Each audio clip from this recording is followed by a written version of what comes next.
Oh, hey there. So I'm buying this luxury vinyl plank, which I saved some money on, thank God. But it rang up and I kind of shrugged like, whatever, it was, I forget how much, 17, whatever, a lot of dollars. $1.78 a square feet. Like, yeah, so, a couple $1,000s, right? And the cashier's like, whew, that's more than, my paycheck would definitely not appreciate that, or something along those lines. And I was like, I think we have different paychecks. So then we get back in the truck and we start talking about the fact that, you know, people get too much money, it ruins them, right? So lottery winners, it ruins their life quickly, but typically within 2 years they're bankrupt. And Josh says, it wouldn't ruin me. I wouldn't spend any of that money. I'd get a CPA, I'd get all this stuff, I'd put it all into special trust. I'd only spend like $1 million a year or whatever. I'm like, okay, that's cool.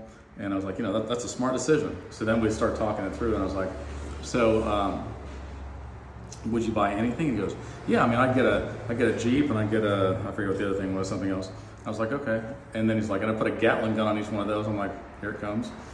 Then he's like, I said, would you buy a new one or a used one? He goes, I'd probably get a used one. I'm like, really? You got like $750 million? He goes, I might buy a new one. I'm like, okay, well, we haven't left the parking lot yet. You've already spent like, whatever, $100,000. So then we start driving down the road a little bit. Like, would you do anything else? He goes, well, and he starts going, I would do this, and I would do this, I would do this. I'm like, bro, we haven't got a mile down the road. You've already spent millions of dollars. That's how you go bankrupt if you win the lottery. And he goes, it makes sense now. I'm like, oh.